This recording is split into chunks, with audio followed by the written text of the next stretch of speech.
It is my incredible pleasure and sitting. Meister, Karen Lecker, Judy Freed.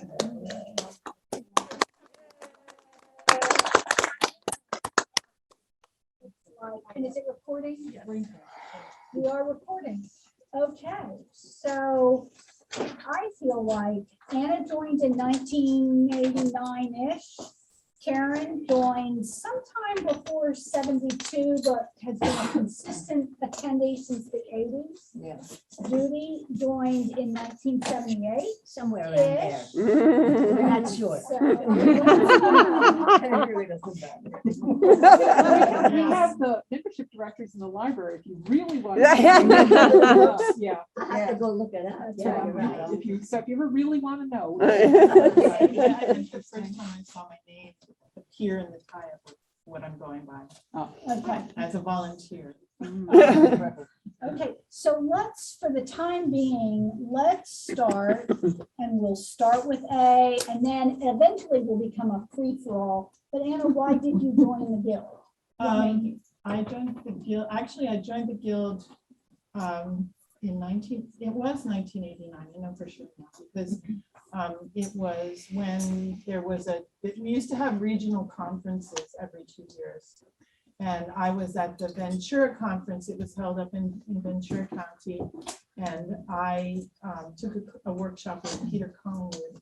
He gave a tablet weaving workshop. Oh, nice. And I had actually taken a workshop with him in Washington, D.C. at the Textiles Museum because I thought he will never come to California. So anyway, so he also gave a workshop for the Weaving Guild at the church. And in 1989 for rug weaving and did a lecture and stuff like that. Anyway, so I joined then because I was taking the workshop. I also joined the Design and Weavers at the same time. So, and then I became president. All that. Anyway, so I joined because I wanted to be with other weavers. Anna, if you could speak up for the I'm sorry. Zoomers. Yeah, I wanted to be with other weavers. So that was pretty much why I had been in college with other friends, and it was nice to be with other people. And to be clear, I don't think guild membership had anything to do with pregnancy. No. No, everything happened all at once. Okay, Karen? 2 words, camaraderie and community. How did you learn about the guild? Yeah, how did you do? I always read the magazines for the weaving community, even when I was in New York. So I always knew that that was something that was viable. And I can't really remember seeing a specific ad. Although I think from time to time, there was always somebody selling something. I kind of hooked up that way. But I didn't really continue solidly until much later. I kind of tipped in and tipped out, depending on what was going on with my life. But you were originally a professional weaver, so that's why you were reading those magazines. Because that's a basis. It's a different basis. Yeah. I studied textile design, so I always knew about weaving, and I always wove, and I'm still weaving. Okay, that leaves me. I was a knitter and a crocheter. I started very young, about 6, 7 years old, when I was the youngest kid in the class, and I couldn't keep up with a woman who came and taught. So I went home and practiced. Nobody else did. And by the end of that year, I was making crocheted stuffed animals. And then I found somebody to teach me to knit. And then I made doll clothes for my sister. And then I started doing quilting. And then my family all just looked at me like, who is this person that's doing fiber all the time? The story I like to tell is I was 4.5 years old, and I went into a Sprouts Rights store. You might remember that. It's a long time ago. In about 1947. And there was a display at the back because it was where I was in the country. There was a display at the back of all the yarns, all the way to the ceiling in rainbow colors. And I was just struck dumb, which didn't happen to me much. I just couldn't wait to go to the Spruce Rights and stand there when I was that age and want to know what to do with that color. Mhm. That's what really got me, was the color. And then after, the touch, because they did allow me to touch it. So that's the beginning of the odyssey that finally led me to weaving, spinning, quilting, everything. If it was fiber and it didn't run away from me, I would do something. Right?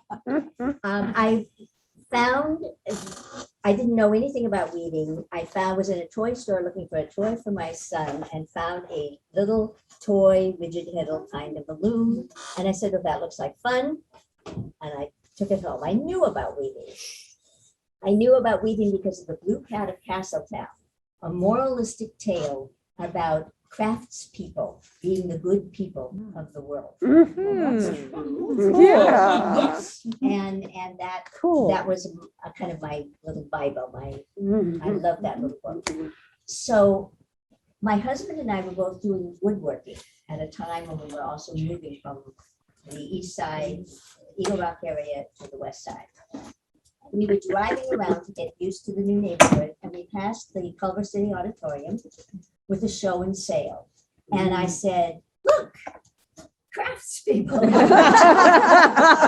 Stop. And we said, okay, because we had, it was all right with him. And we parked and we went inside. And the first thing I saw was like, actually it was Helen Abramovich over here, who used to be a member of the guild. And she was spinning on a wheel, doing a demonstration of spinning, which I never actually saw somebody spinning at a wheel before. And then I looked over here and I saw Trish Lang with her woven clothing right at the front of the yard.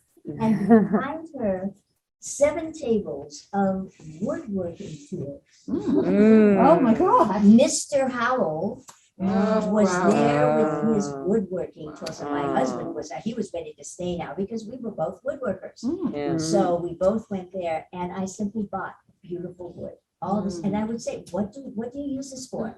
I bought a shed stick. He said, well, it's a shed stick and you put it in aluminum. Okay. And I went to other things. And then I thought, this weaving, I went and looked at weaving and spinning and I said, okay, I got to do all of this stuff I don't know enough about. Shortly after that, I saw something about the guild, which I took home with me. And I saw things that people made and what people were weaving. And other than the fact that so many people were weaving with just brown and green, which I did not understand, the weaving was beautiful. But the colors often were not, except for Trish. She was a standout. And so I said, okay, how would I want to weave like that? Anyway, next stop, I was buying yarn for knitting. I did a lot of knitting. And I was in the store where Anna was teaching weaving at Weaving West. And I tripped over a box in the center of the loom. I saw her in the back, didn't pay much attention at the time, working with some people on the loom, but that did look interesting. As I tripped over this box, Susan, who was the woman who ran the store, said to me, you want to buy a loom? That lady did not come back, who bought that. I've had it here. It's been here for 6 weeks. She hasn't picked up a loom. I said, how much? He said, 20% off. I said, let's see if it fits in my wagon. It was a shacked 4 harness, 2B8 if you want. Wow. 36 inch, yeah. Wow. 38 Whoa. inch, whatever Yeah. it was. Yeah. Full The size regular. floor loom. Wow. So I bought it and I took it home and my husband said, what the hell? How do we get it in and down? We did the struggle. We went downstairs into the room and it became the centerpiece. And I said, gosh, now I need to know how to weave this stuff. What do I do? I went back to Weaving West and I took a class from Anna. And so this must be about 76. Maybe 70, closer to 70. Okay, so anyway, it was about that time, and I thought, well, I've got to join other people well, there's this place in Hollywood, I can go to this church and I can join. Wow. So I went, but they were very unfriendly. Mhm. That brings Well, if you us. read murders. Oh, yeah. Yeah, So yeah, let's talk right. about what the guild was like when you joined. Okay, so I know about the guild actually when I went to college, because I went to college at Immaculate Heart, and the guild's meeting was in Hollywood. It was just down the street from my college. And my teacher had told us about it. Well, my teacher was Mama Nagano, and she had told us about it. She said, well, they're not real friendly. They're kind of an old bunch of ladies, but you know, you might want to think about joining it. So none of us went. And then, you know, later on, I also encountered the guild through the November show and sale, and that was in around 1976, because I had just moved here, and some friends where I was working had told me about the show, so we all went together. It was really hard to start. It was at the Veterans Memorial Auditorium, and it was really, when they had a show, it was really popular. Could barely walk. I mean, it was popular back then, and that was my first encounter. And then eventually I started. I worked at the Braille Institute, and a bunch of us decided to go to the guild meeting because I joined. I had Braille Institute join the guild, and I learned much later that actually one of the teachers who became my volunteer was one of the presidents. She had a different name. She remarried. So anyway, so yeah, it was not a friendly place. It was not. And when I was president, one of the things we had to try to do was try to be friendly because we were losing members. So what is not friendly? Nobody would talk to you? Okay. Was it like a bad sorority? It was very clear. Oh, The okay. question is, what does it mean that they were not? The question was, what does it mean that they weren't friendly? Well, and also nobody wore name badges. Well, no, but they didn't wear them at all, and so nobody knew anybody's name except their friends. You know, and they never introduced each other. They also didn't smile. Right. They were very, very sour. Oh my It was gosh. unfortunate. Yeah. I have two stories in regard to. I just remember that I was a member when I first got married in San Diego, and I joined the San Diego Weavers Guild, and that was just as bad as. Oh my Well, God. it was pretty much the generation at the time. But to sum up why it wasn't friendly, was I have a story about the guilds. I went. They had a challenge. I think Judy threw out, why don't you challenge, the challenge to be yellow. And so everybody did something using yellow, and we stood up in line, and Nikki Lyon, who was a teacher and someone of pretty well regard in the community, was before me. And she gave a talk about what she presented, how yellow is a very difficult color to use, and one should remember to only use a spot of it. Whereupon I came next and I had a hand-woven little basket, which was solid yellow. I said, I guess I didn't get the memo. So that was my story in regard to how the guild was. It just was a different place. Yeah. And as the years have evolved, it changes. And sometimes for the better, and sometimes not so good. I was just going to say that I went to my first meeting there. And as you can imagine, I'm not a shy person, right? So people were all lined up in little groups facing each other and around their tables. And I looked and went and said, hello, my name is. And they would grudgingly say, okay, my name is, and that was it. And then it's just like having some people trying to, so I didn't go very often. I didn't go. We've very been often. told to Speak up, they can't. The Zoomers at home aren't hearing you. Not hearing me? Yeah, that's yeah. So everyone needs to project. Project, all right, okay. And Susie had a question? No, Well, I've been reading about weavers and weavers guilds and all of this stuff historically speaking. And since I'm not, a really great weaver, I use just this as a story. But weren't the weavers of old times really the kind of police people in the world of weaving? I mean, women couldn't weave.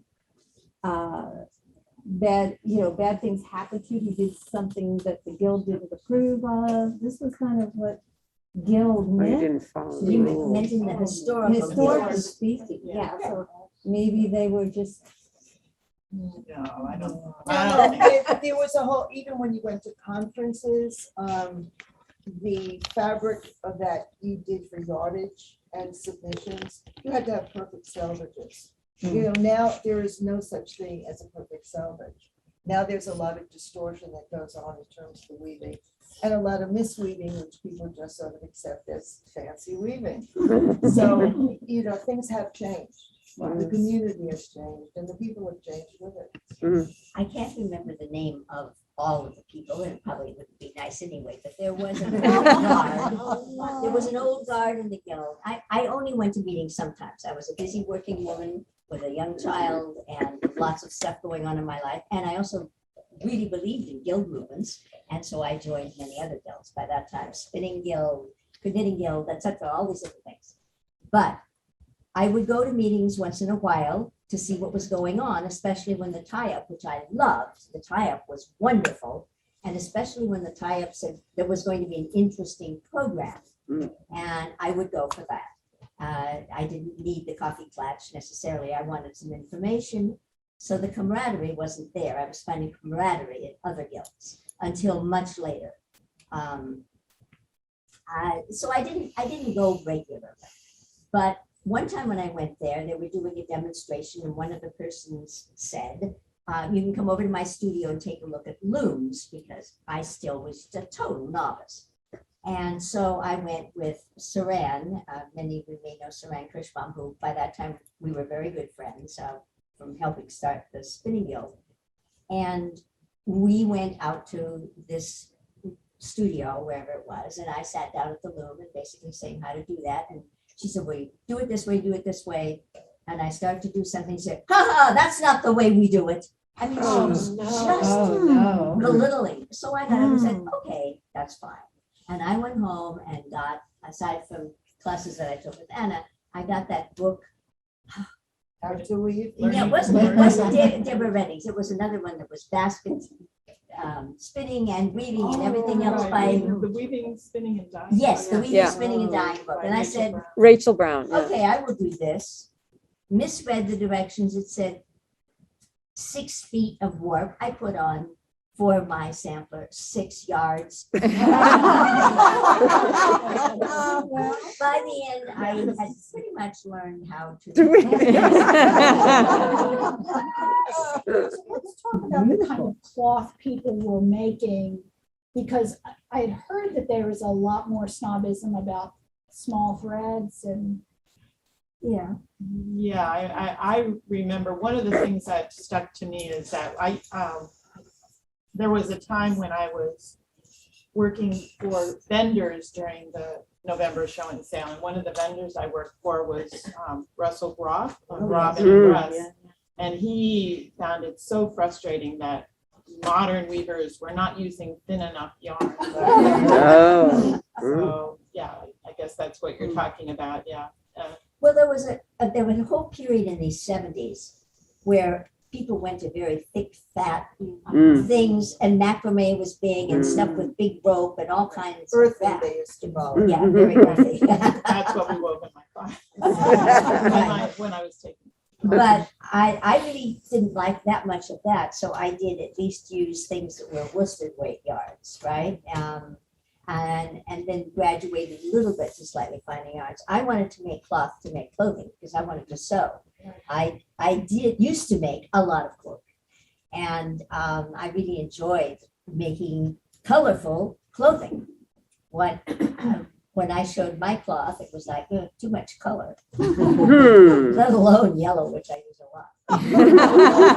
Jenny has a question. I'm just wondering about, now, I think I visited a couple. The other times, one, really- yeah, oh, lower the- Sorry, I visited a couple of times in the last century before I became a member. Do you think part of the unfriendliness is because most of us were all like, we were working, they had kids and had to do everything on the side, and a lot of the people might have not had more leisure and like the that kids one were over time than there. most of us? Was it, Jamie is asking if part of it was a generational thing, that newcomers had children and jobs and other responsibilities and not necessarily the same leisure time as the old guard? No, I don't see it that way. I see it more as just a different way of looking at things. They were less adventurous to begin with. They did a lot of weaving from recipes. And so there wasn't a lot of innovation. And it got to be very stale very quickly. You have to keep a lot of energy going with new things. And if you have the same old, it gets very old. I think what impressed me most about the difference, and once people moved past all the big bulky stuff of the 70s, was bringing in the color. The Scandinavian weavers brought in color. Mm. And for some reason, there was this dichotomy between the old guard people who started the guild here, et cetera, in the 30s. And everything, I swear, everything was mud brown and olive green. Mm. The guild colors are gold and brown. Yeah. You'll see downstairs. There was just no, but the Scandinavian weavers, there was light, there was white, there was red and white, there was blue and white, there was yellow was in there. And so Mm. it was really nice when I found a few Scandinavian weavers and got to see what they did. Do you think, was it that post-colonial, as Yes. in American colonial revival stuff? So like, you know, Well, they were really focused on Mary Atwater. Yeah. Oh. Yes. She started the whole guild movement in the United States. Right. So Mm. it was very, Cameron is It was saying very that channeled. Mary Meg's Atwater started the guild movement, and it was very Meg's Atwater. Yeah, that's Centric. probably true, except that the colonial weaving used a lot of blue and white. So, I don't know, anyway. Yeah, and Mary Atwater was very interested in ethnic weaving too. Guatemala. So, Guatemala. but yes, her book, Shuttlecraft Book of American Hand Weaving, is very structured, and it's all about overshot and summer and winter and Yeah, I think it was a huge emphasis on structure and very little on color. Mm. Yes. so, you know, there is the weaver, Nevis, Dorothy Nevis, who was really, Oh, she was really an innovator. Right. She was. but she was from industry. She was a designer. Right. She Right. wasn't a hand weaver. I mean, even though she wove by hand, her Right. training was. right. Well, that's hard to know which starts Yeah, yeah. and which ends. But she was really a forerunner of a whole different way of looking at hand-woven goods. Right.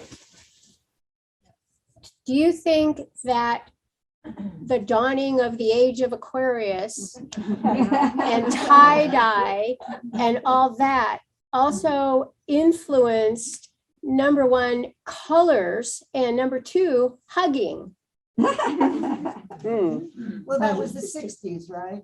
And most of us were, well, some of us were around in the 60s. I think of who I'm talking to. 70s. 70? Well, Yeah. 48. Yeah. But, you know, it went through the 70s. But there's a good example of people on one side and people on the other. This is not new in our world. It's always been Mm. separated. And a lot of those women came out of households where they were housewives. That's what they did. Mm. They baked, they cooked, you know, they took care of their husbands and their family. And this is what they did on the side with very little spontaneity, you know. I think a telling thing is their names in the old tie-ups. It's Mrs. David, blah, blah, blah, you Well, know? that it's was like- the formality. Yeah. That was. Yeah. was done everywhere. Yeah. That's done everywhere that way. Mm. Yeah. But I think that also indicates a headspace. Yes, Yeah, well, the society was like that, Mm. you know, so it would be really hard to kind of move away. And it was only with some of us that were younger that came in that said, wait a second. This I is have just an no age. way to go. Yeah. You know, Mm. Right, yeah, I think for the guild, there was, I don't know, it also depended on the president and also, you know, the makeup of the guild itself. There, you know, there were a lot of, when I was president, there weren't that many people that really wanted to do stuff. It seemed like, you know, it was hard to get volunteers. It was hard to get people motivated to do things, and it was sort of falling apart. Mm. Yeah. that's And true. what year was that? And then when did it start to pick back up again? Well, I was president from oh gosh, I guess 1993 to 90. No, I don't remember. It was in the 90s. Early 90s. Early 90s, because my kids were little. So it would have been the 90s. And then, yeah, that we moved from the church. So the church became a very bad place to be. We got burglarized, Right, and also there was a fire at the church. Mm. yeah. And so we were at the church because of Susie. It was Susie's church. Susie Mm. Susie Lindsay. Mm. Right, so we moved from the church to one of the schools. That was the next? That's when we started the whole school thing. There were Right. so many schools, after a while, we didn't even know where we were. And our meeting showed it, because if I tell you that we had a board of maybe 5 or 6 people, and our meeting was about 7 or 8. Wow. It was really hard to get people to come to the meeting. And there was very little going on, and it was structured really poorly at the time. It was a difficult time. And we were all sort of choking, you know, it was really a tough time. Yeah. So there were some of us that just hung on. Right. And then there was, but all of our things were in storage, so they had no access to the library at all. And it was in Long Beach, I think. Mm. Storage Yeah, it was unit, further south, storage, right. because that's where that particular president resided, so it went with her. That was Ann Tompkins. Right. After the schools, was that when we went to the college? When did we go to the college? Well, we were at so many schools at some point. I think it was when Sally was able to get us into Mm. Valley. Valley College. Yeah, South Valley College. And then we got really settled. Stabilized. Mm. And once we were stabilized, and of course there were turnovers where presidency was changed, we started thinking about, you know, why have it all the way down there? And every president added something new to, you know, the mix, so to speak. Right. And then we had to leave the college because of their changing policies with insurance and things like that. Oh, that was a nightmare. That was a nightmare. So. But we lived through it and we survived, guys. You know. And here we had another new space. Yeah, another school. So did you have your hands up? I'm new here, this is my first time. I'm mainly a spinner, but I have a loom that I have used for 20 years that I want to get back into. But in defense of those formal women of the 50s, into like 66, maybe into almost 1970, you got to remember they were wearing like not pantyhose until the 60s. They were wearing garters and stockings and girdles. And they were dressed for guild I meetings, was not not like 47, and I started wearing a girdle at 15. It was 13 until I tore it off one day. so they can repeat. They had that very, but the fact that they actually were weaving was for them flying higher than the average house. Right, that's That's true, that's true. We've had to recap someone, I'm sorry, tell me your name, My name's Kevin. Kevin? Kevin has just reminded us that these unfriendly women were probably quite uncomfortable in their stockings and dress clothes. that era, when there wasn't an internet to find information, they were, I think you said, flying so high just to be weaving. So it's like they thought they were cool. Wait a minute, Lois had a question, and then I'll get to a Zoom. Okay, I'm wondering how much of the colors was cultural, because back in the 70s, early 70s, I was into interior decoration. And we were taught that different areas of the country have a color scheme. Okay, New York is black and white. To this day, they still do a lot of black and white, more than you would here. Southern California, the Southwest, was into earth tones. So you had not much yellow, but the orange, the brown. We all have brown floors, the olive refrigerators. Okay, Green counters. Those are colors, okay, for at that time. And I don't know if you were all living here at that time to go to this guild. Did you live in other areas that predominated with, the pastels? We didn't push pastels back in the 70s. So, okay, so Lois asked a question if people had lived other places, or if part of the issue with how the weavers were then is because this was kind of our designated Southwestern palette. I don't think so. I think it's more out of the tradition of the coverlet weaving, etc., and the very forest greens, earth tone brown, slightly warmer brown, etc., with a grade whites and stuff like that that was used a lot in colonial weaving. Okay, Rosalie has something to say. This is from the chat, Karen Bodner. The first school, I think, was on Crescent Heights, south of Pico. Right. Then we tried the Carthay Circle School. Yeah. The principal there was very interested in having us meet there, but she was overruled by LAUSD.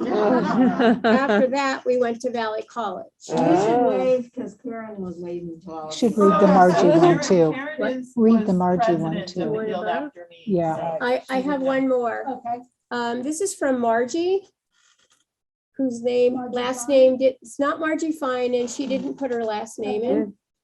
I'm happy to hear people focusing guilds being friendly and welcoming. I had a horrible experience with my local guild. I don't know from where.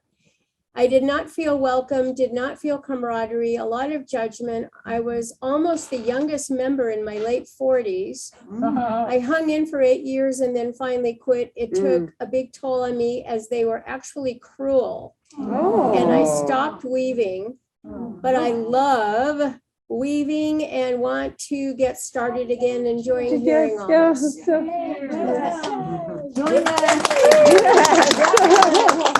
I've lost track of Jean.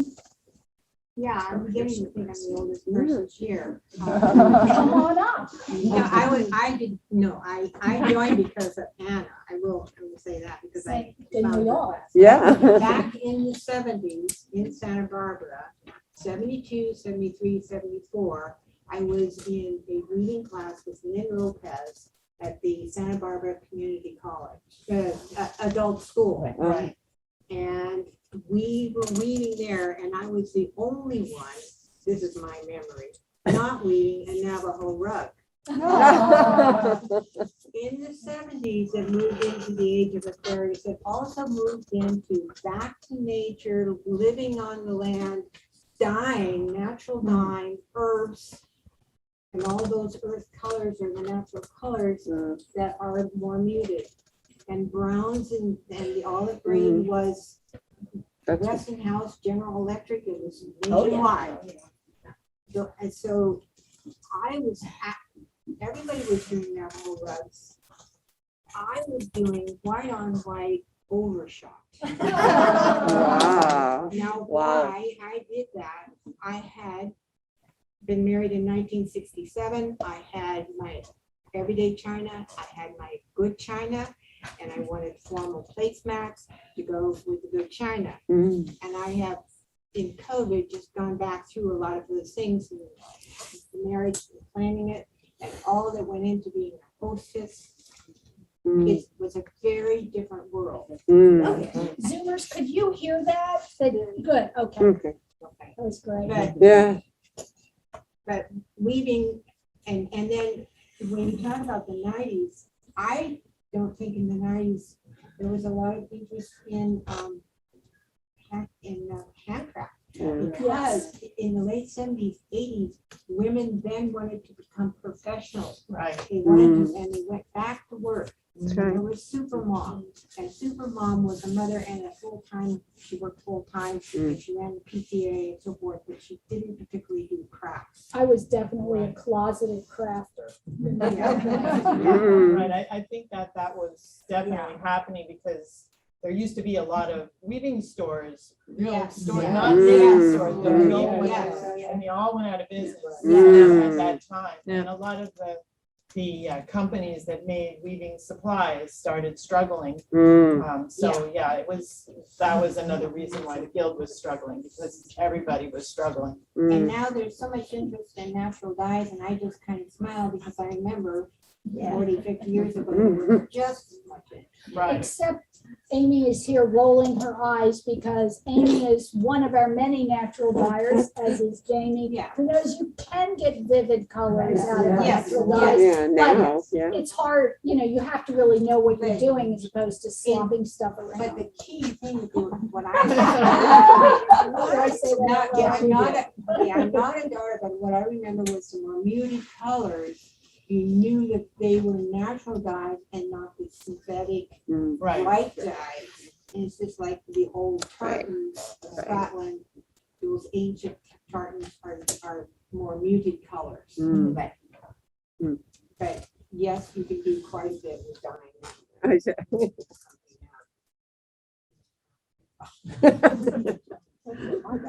What was the tie-up like when you doing, were there still swatches? Were Oh. they still doing that? Oh my God, when did that go out? I don't know. 80s. When, 80s, yeah, I when think. when I Yeah. joined, I mean, that, it was magnificent. Just to have those swatches along with the pattern and everything else, I loved that, and I kept them for years. Yeah, no, they weren't doing that when I joined. They were selling the old types. They actually had a huge bunch of cabinets in their suite of offices at the church. And every month, the woman, there was one person who would take things for that month from all the different years and sell them for a dime. Oh, my God. Yeah. The antique Yeah. tie-ups. It's got a Japanese name, I don't remember, but I remember from the scan. Oh, no, that's a different person. That's Joyce Yeah, but she wasn't the one selling flowers? No, that was a different Joyce. Joyce sold. She was the person that sold escape stuff. Okay. So they had a separate room upstairs. So the church was like our building when we were there on Saturday. That Saturday, we met in the basement. On the first floor, Joyce had her set up of books and used equipment, and then if you went to the top floor, that's where the library was. So everything was. And Stephen was a great librarian. He was our librarian. Yeah. Well, I was going to say, the weaving class out in Charter Oak, Covina area has, in our library of samples, a lot of the old samples from the tie-up, that someone was a member. And so then, it enfolded into the library there. So That's they good. still exist somewhere. Well, we have them in our library too. We have the scan ones, but we still have the physical ones. If you see a scanned one and it has a sample, you could get the physical one. Yeah. I have samples from the industry. Whether I have the original layouts that we used to weave from, and I have the actual sample of woven goods. Wow. Which is now a treasure. Yes, definitely. Leslie? Yes. Okay. This is from Karen Bodner. I still have my collection of swatches too. It was difficult to get volunteers to contribute them though. Again, I think as a result of the working momming and everything elsing that put demands on people's time. Right. Say hi to Karen. Hi, Karen. Say hi to Karen. Yeah, no, it is interesting. And I just feel like the tie-up must have been a lifeline. I mean, now we can just go on any one of a number of internet sites and find, more information, and they just. Right, and actually, when in the 50s and the time when this guild was started, I think there really was only one magazine, and that was Handweaver and Craftsman magazine, and that was it. And so, there were some books. So it was a little more limited than it is now. When did the Weaver's Journal come out? Because that was. It was- Yeah, no, that was, that been one of the first ones. Yeah, too. that was. That was an earlier one, That but, was also good. but the Handweavers and Craftsmen is from the 1950. I have the first, Right, edition, and then I think the That- Weaver's Journal. That came- actually became handwoven. Oh, Yeah, and Weaver's Journal maybe by 60 or 61? yeah, I think so. Yeah, I have them. Yeah. Wasn't there something Wow. called Warp and Web? Yeah. That's Yeah. right. That's from- There was, That's the Russell Grout one. Russell took Grout, over yeah. that. So we Yeah. always have Yeah. something Right. woven, that's what I. took Right. Right, myself and then to there was something else. It was also the shuttlecraft. Right. Marguerite David, or Right. Atwater, Mary Atwater had her Yeah. shuttlecraft Bulletin. bulletin. And There was Pineda's. I have some old, it was a newsletter from, I think, the East Coast that also included okay. drafts. I think it's Pineda, Penedas. I don't know. And then there was also something called Loom Music. Oh, which the guild has some copies of. Looming Arts. Right. Well, Looming Arts came I think later. Okay. That was, what's his name? Alan Fannin. Oh, yeah. Oh, I Alan remember him, Fannin. yeah, sure. Alan Fannin was he wrote two books, one on spinning, which is actually my first introduction to spinning was his book, Hand Spinning. And then he also wrote a book, Weaving Technology. I think his words. He unfortunately died fairly young in a car accident. I have a question here. Does anyone know when handwoven started? I think it was in the 70s, I want to say. It started as Late 70s. right. It started as interweave. It was called interweave, and it was weaving and spinning and dyeing. And then eventually they decided to create this magazine called Handwoven, which was recipes. So there was a lot of frustration among the weaving community because there had never been anything like that before. And so they thought, well, knitters have recipes. Why can't weavers have recipes? So then they had handwoven, and then they also did spin-off, which was a spin-off of handwoven or of interweave. So then there were three magazines: interweave, spin-off, and handwoven. And then they decided to merge handwoven and interweave into one thing, and they made Interweave Press, which they had had all along. Something like that. I think that's sort of the history. And it's back to three again now, handwoven, spin off and all And of it.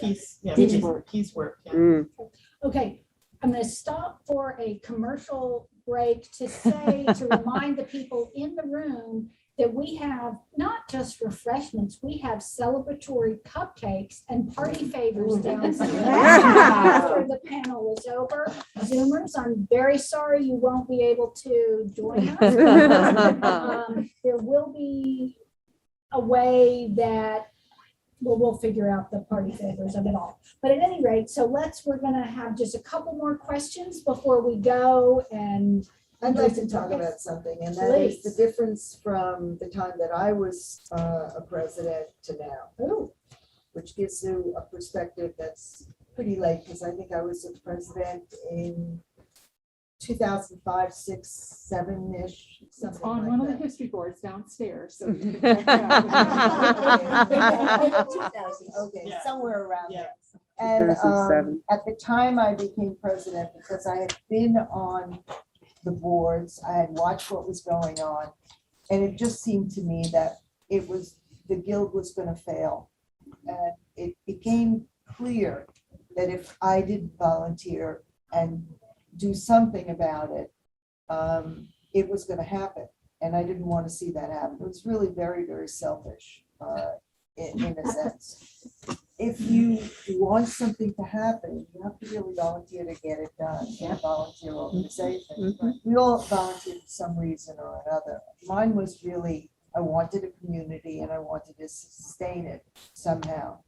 So we started to meet, and what I started to notice that there was more interest.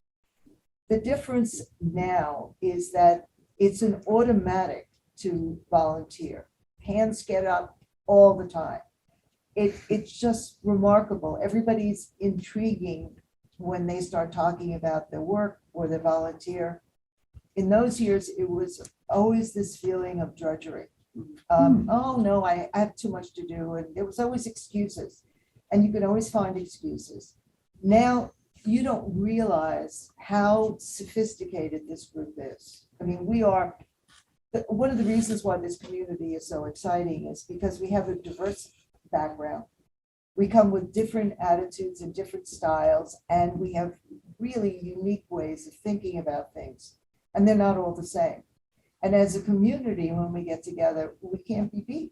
So something like WEF, which I have to take my hat off to Carol Bingaman, who really was the first person who took WEF and said, wait a second, this is really an important thing, and we have to do something about it. And she put it all together. Everything. And she, of course, was president too. You know, there were a lot of us that through the years have done just about every job. And so we know what goes into it. When you become a leader in that, you know, of an organization, you really feel for the people that are doing the work because you've done it, you understand it. But it's the only way to really make an organization happen. The level of sophistication now is just unbeatable. And it's really exciting. And the fact that the COVID didn't bury us. Not at as all. a good example. And if anything, it made us even stronger because we have so much interest throughout the country. And it's just amazing to me. So I'm very proud to be a part of it and to continue in it. And I think that if I had a little bit of an interest to do it, it's just as good for everybody else too. You know, we should all just enjoy what we have. And it's friendly. That's true. People help each other. Yeah. Introduce themselves. All kinds of basic stuff. Thank you. That feels like it should be that last question, but I really want to ask how being in a guild has changed your weaving practices, if at all. It keeps me going when all the other things are pulling me away. I keep coming back. Right. And during COVID, I finally really got back because I travel back and forth. I'm basically bi-coastal. That really messes me up for working on my floor loom, right? But COVID and the guild brought me back. So I've actually been doing a lot on my floor, taking a lot of online classes or suggestions and stuff like that. So that's been good.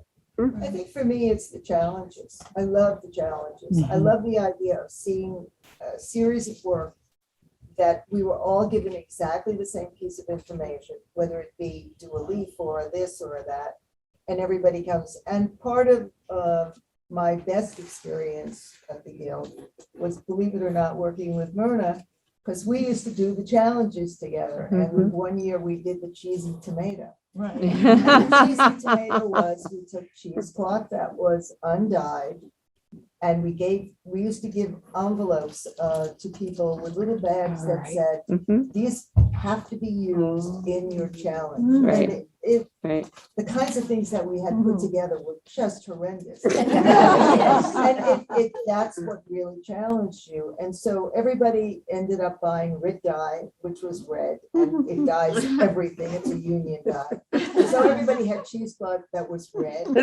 And if you looked at the challenge table that year, everything went together. I mean, it was just really beautiful. But it's those kinds of working together. We used to really start thinking about challenges way in advance. We had challenges for the next 10 years. We loved it, and it was a lot of fun. you really get to know people when you work with them.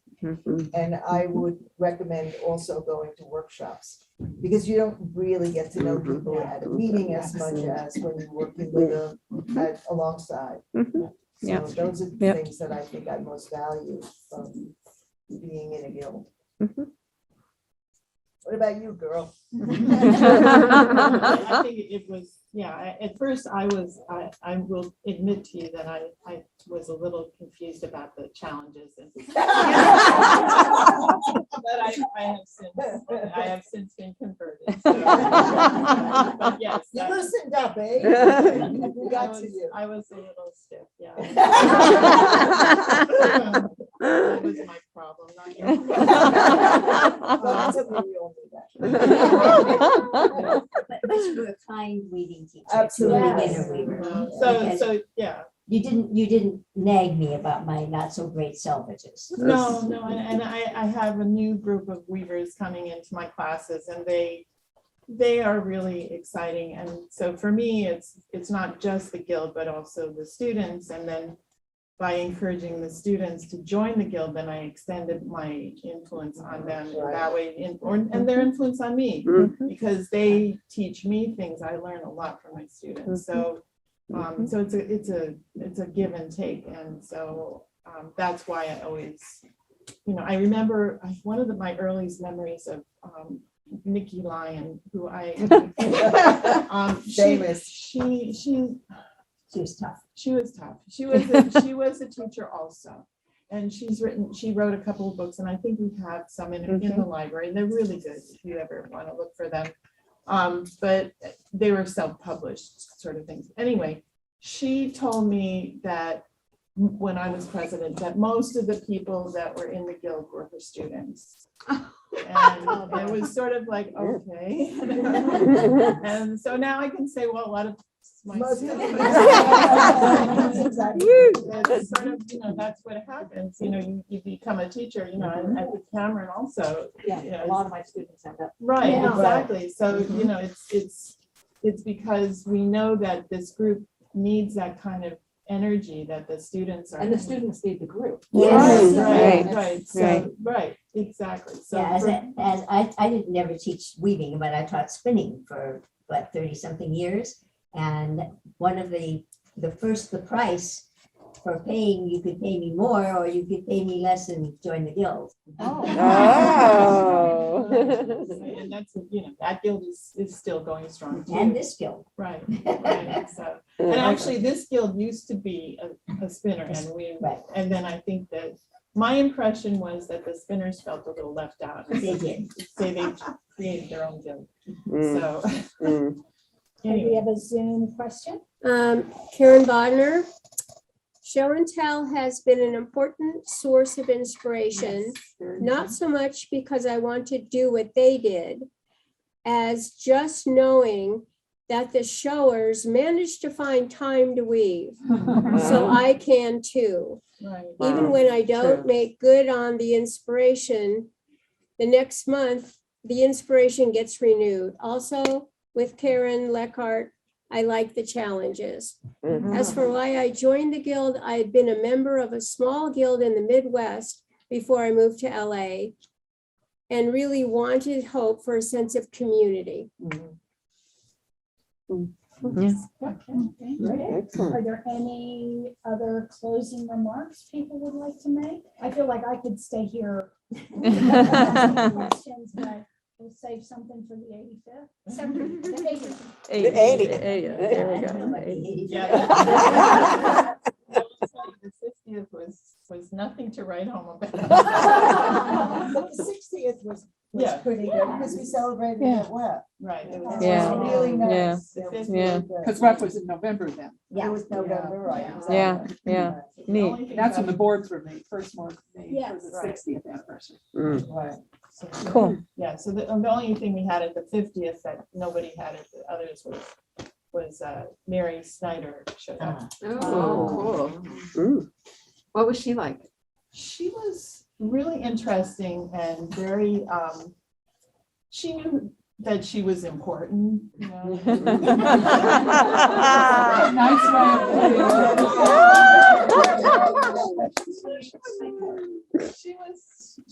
She had been weaving a really long time. She started weaving, she was one of those people that started when she was in high school. And so she'd been weaving a really long time.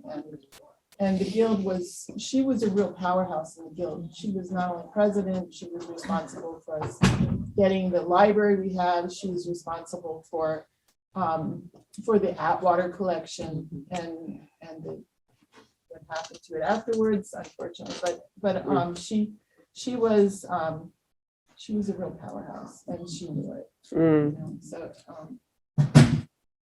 I liked her, but I didn't know her real well. Yeah, just met her that one time. The other thing I would say is that when you start working with a guild, you're vesting yourself, your energies, and you have a feeling that it's yours and there's ownership involved. It's hard for some people to step aside. And I'm one of these people that really understands that if you don't, as an old time person, don't step aside for the new people, you really create havoc and it's death. It's as simple as that. So I always say to the president that goes out, now you're going to really have some fun. Because it's very nice to be able to step back and really not have to worry about too many things because you've done your share. Yes. And you can stand on your laurels for all intents and purposes. It isn't that you don't volunteer anymore. And that's my last pitch is volunteer. When we went to WEF this year, what I noticed is it wasn't an automatic that you had 2 hours of a stint to volunteer. It had always been in the past, if you, at WEF, you always give 2 hours of your time as a member, every member, not necessarily because you had to take care of the job that you took as volunteer, but rather it's something that you do. And I'd like to reinstate that constantly. You know, this is what you do for your organization. You give 2 hours of your time at WEF. And it's as simple as that. The other thing I wanted to reiterate too is that Karen was the one who started the mentor thing. During her time. Yeah, So, It's important. you know, I think as a teacher, I was a little reluctant about it because I think I am a mentor, but I think there are times when having somebody who is just a member to help you, it feels a little different. And I think that was a good thing. It's a good thing for the members because then members help each other and you always learn when you teach. So it gives everybody an opportunity. So yes, I think that there were several things that were started during your presidency. That was the other Yeah, I one. was a mover and a shaker. You were. And now I'm just a lump. But you still know you're important.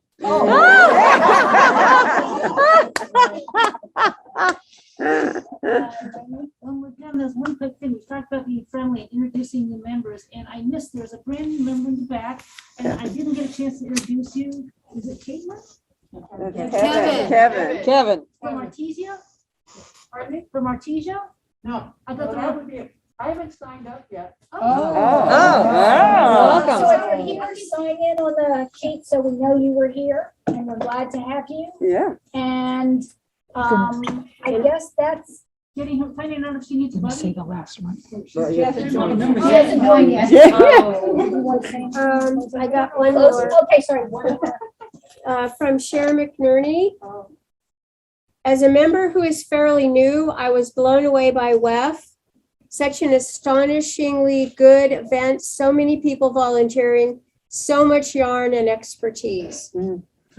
Exclamation point. Yay. Okay, that's it. All right. Thank you.